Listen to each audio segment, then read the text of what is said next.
kumusta po kayo?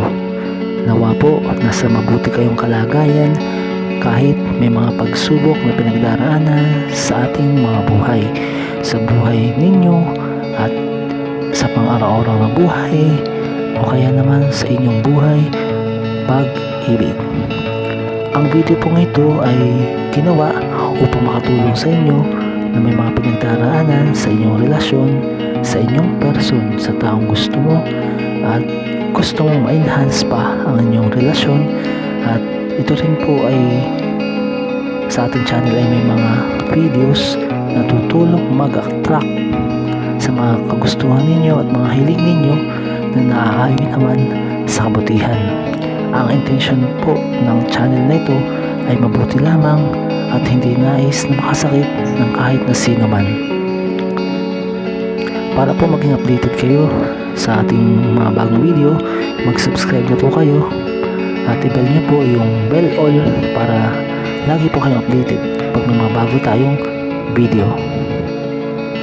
At inaulit ko po, ang video pong ito ay naglalaman ng musikang orasyon. Ang musika po na nakalagay sa video nito ay may orasyon para ipaglaban o yung nakalagay naman pong kahilingan o subliminal na intensyon ng musika natin sa video ito ay ipaglalaban mo siya.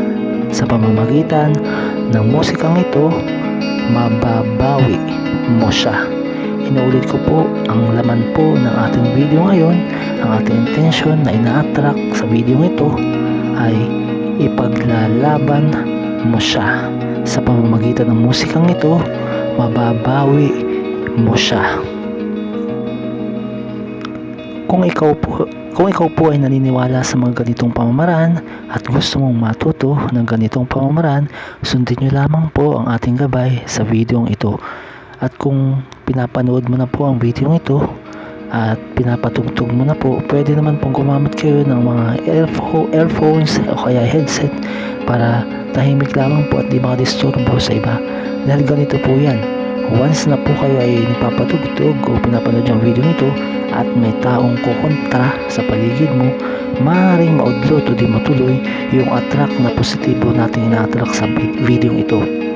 At kung kayo naman po ay solo at walang ibang taong madidisturbo sa pagpapatugtog ng video ito, patugtugan niyo po siya ng paulit-ulit, malakas, at habang pinapatugtog niyo po ang video ito o pinapanood mo, sabihin mo na po ang iyong mga kahilingan at gusto ninyong i-attract, mga gusto ninyong mangyari sa inyong buhay, pag-ibig.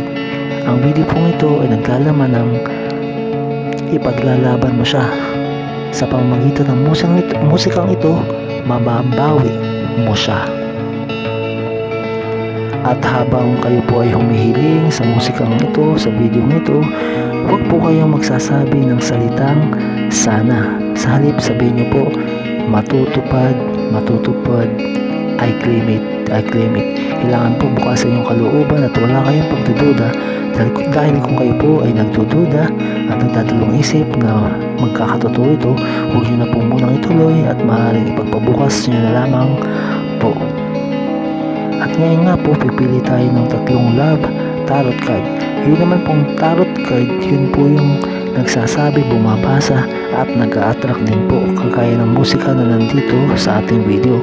Ang tarot card po na ating pipiliin ay ang mag-a-attract na mangyari yung ating intention sa video ito na ipaglalaban mo siya. Sa pamamagitan ng musikang ito, mababawi mo siya.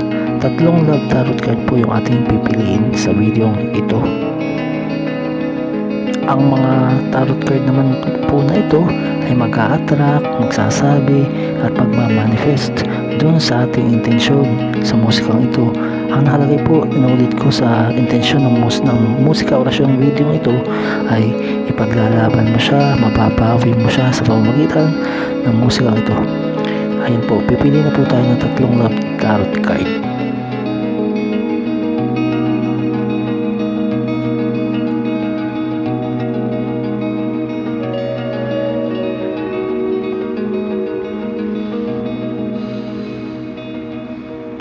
At sa unang love tarot card po, makikita po natin ang larawan ng isang babae at ng isang anghel.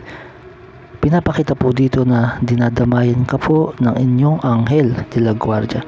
Ibig sabihin ay yung Anghel de la Guardia po na yan ay maaaring yung kaibigan mo o sinumang tao na malapit sa iyo o kapamilya mo na malapit sa iyo. Sa pamamagitan po ng tarot card niya, pinapakita niya po na may umaalalay, may dumadamay, may tumutulong sa iyong isang tao. At inuulit ko po habang pinapatugtog ninyo ang musikang video ito, sabihin niyo po ang mga kahilingan ninyo at kailangan bukal sa kalooban ninyo na humihiling. Huwag po kayong magdududa dahil inatak po nun ang negatibo. At sa pangalawang love tarot card naman po, makikita natin ang tarot card na may dalawang bilog. Ito po yung puno na may dalawang bilog na mata na nakalagay. Ibig sabihin, meron po talagang kagahadlang o nagiging hadlang sa inyong dalawa. Kaya ini-intention mo, ginugusto mo na ipaglaban mo siya. Ibig sabihin, may gumugulo sa inyong relasyon at gusto mong siya ay mabawi. Nasa kanya pa naman po. Siya naman po yung nasa iyo pa rin. Hindi pa rin siya makawala sa iyo, pero merong gumugulo kaya gusto mong ibalik, gusto mong mabawi yung dating kayo.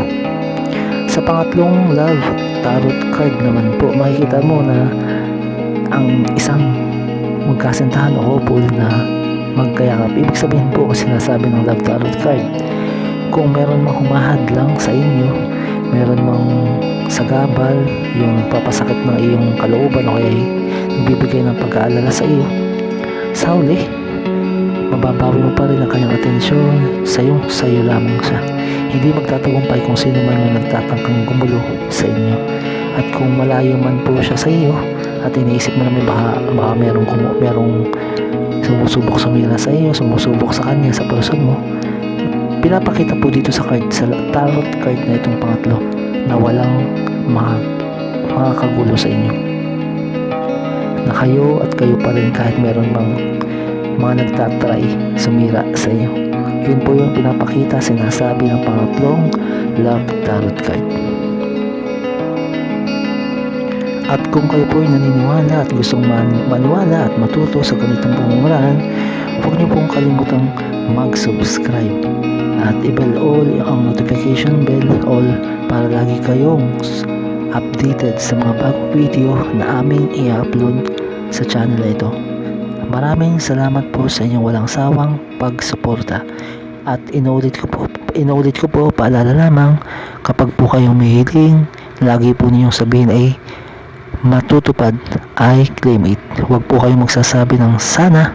At kung kayo po may pagdududa o kayo nagdadalawang isip pa na gawin, ipagpabukas nyo na lang po at saka ninyo gawin pag kayo ay desidido na.